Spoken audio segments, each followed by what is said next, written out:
Et à un moment, je suis sortie d'une rupture amoureuse, j'ai commencé à avoir des aventures avec d'autres personnes, des aventures un peu comme ça, Ouais. sur le fil. Et puis j'ai eu envie de nouvelles expériences. Et je me suis dit, pourquoi pas tenter des relations tarifées, finalement, comme Nina. Nina. Finalement, c'est la même chose, mais c'est tarifé. Ça va être exactement la même chose, juste qu'il va y avoir le tarif en plus. Vous étiez dans le besoin financièrement? Non, j'étais pas dans le besoin. J'ai été étudiante, mais ça allait. J'avais des petits boulots d'étudiante à côté. Et c'était vraiment pas. Au début, la motivation n'était pas du tout financière. Vous comprenez que d'un point de vue extérieur, on puisse s'interroger, même trouver ça étrange? Il n'y a pas vraiment eu de réflexion derrière. Il y a un jour, je me suis dit, j'ai envie de tenter et c'est allé très très vite. C'est-à-dire qu'à partir du moment où je me suis dit, j'ai envie d'essayer, bah, j'ai mis une robe, j'ai mis des talons, je suis allée dans une rue fréquentée à Paris, connue pour ça, et j'ai commencé à marcher. Et je me suis fait aborder tout de suite. C'est un peu éloigné de la rue, etc. Et au dernier moment, je me suis sentie très très mal à l'aise. Et j'ai reculé, j'ai dit non, je rentre chez moi.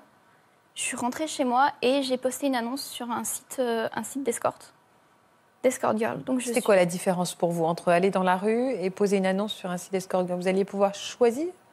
Je me suis dit, la rue, ça me convient pas, je me sens mal à l'aise. Mais j'ai quand même envie d'aller au bout, j'ai quand même envie d'essayer, donc je vais essayer un autre moyen en fait. Encore une fois, pas pour l'argent, pour l'expérience. Pour l'expérience. Je me suis dit, je vais poster une annonce, je vais attendre de voir. Et en fait, bah, pareil, c'est allé très très vite, c'est-à-dire qu'on a des réponses tout de suite.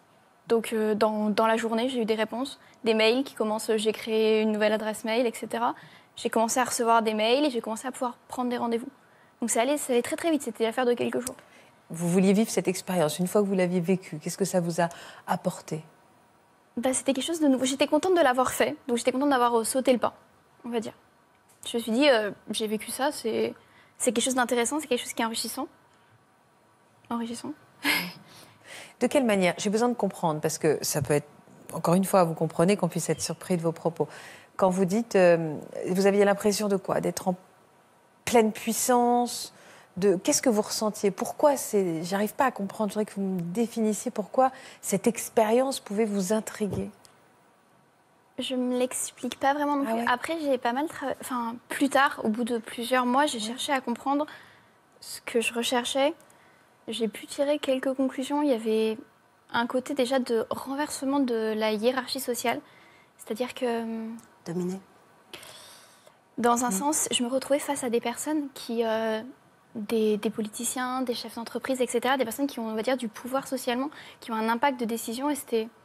Et là, les retrouver en face de moi, timides, qui ne savent pas trop exactement où se placer. Et qui étaient prêts à vous payer. Qui étaient prêts à me payer. C'est ça, je parlais de la toute-puissante, on est un tout petit peu là-dedans. Il y avait un côté... mais qui est venu après, en fait. D'accord. Okay. C'était au bout du 3e ou du 4e rendez-vous, c'était vraiment là ce que je recherchais. Je sentais que je décidais du lieu, de l'heure, de ce qu'on allait faire. Quand j'arrivais au rendez-vous, c'était moi qui décide. Maintenant, on parle et je donnais l'impulsion. C'était souvent moi qui étais aux commandes puisque les personnes vous laissent généralement faire. Il y avait ce côté-là et c'est quelque chose que je recherchais. Et en parallèle, vous aviez votre vie d'étudiante? Alors en parallèle, oui. Donc c'est-à-dire je dissociais vachement. J'étais vraiment étudiante, jean, basket, etc. Le jour. Et le soir, je rentrais chez moi. J'ouvrais mes mails, je pouvais mettre une robe et sortir faire un rendez-vous. Et c'était cette double vie aussi qui pouvait vous plaire? Oui. Ce côté un peu vie cachée, vie secrète, Exactement. Personne n'est au courant. Il y a ce petit côté-là de la vie secrète, c'est qu'on devient quelqu'un d'autre. Un peu comme on monte sur scène, pour ceux qui ont fait du théâtre, ça doit leur parler. Ouais. Vous étiez fixé des règles? Oui. Alors, oui et non, dans le sens où j'avais conscience qu'il fallait des règles. Donc, il y a déjà les règles de sécurité. Donc, on se donne rendez-vous dans un endroit neutre. Donc pas monter directement au domicile de la personne, d'abord recevoir dans la rue, la douche, des règles d'hygiène, donc douche, etc. Des règles de rapport sexuel protégé, donc toutes sortes de règles, et puis aussi des règles plus pour soi.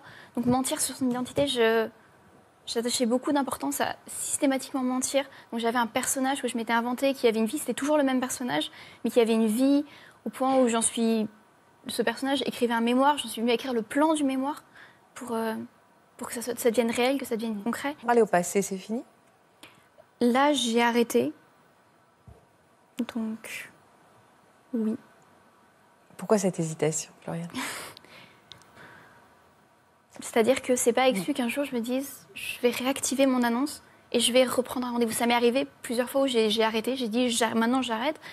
Ça a duré 3 mois, ça a duré 4 mois. Et au bout de 4 mois, un moment où peut-être j'avais peut-être un peu... Enfin, j'ai tendance à un peu oublier ce qui était négatif. Genre, je garde les bons côtés, j'ai un naturel optimiste, je garde les bons côtés. Je me dis, bah, finalement, ça se passait bien. J'ai envie de reprendre un rendez-vous. Et au bout de 4 mois, j'ai repris un rendez-vous et c'est reparti pour Et aujourd'hui, témoigner à visage découvert, vos proches, tout le monde sait ce que vous avez fait?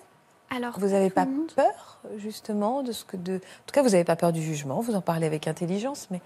Dans le sens où j'assume ce que j'ai fait. Je ne considère pas que ce que j'ai fait soit moralement condamnable, dans le sens où, dans mon cas, c'était bien sûr dans le cas de l'histoire de Nina ou de Marie, où il y a eu, enfin, dans son histoire surtout Marie, où il y a eu contrainte, etc. Dans ton cas, Nina, où tu l'as fait et tu t'es sentie trahie après. Bien sûr, là, il y a quelque chose qui pose problème, que je ne cautionne pas du tout. Dans mon cas, c'était par choix. J'ai été contrainte par personne. Je ne considère pas que ce soit moralement condamnable, donc j'assume ce que j'ai fait.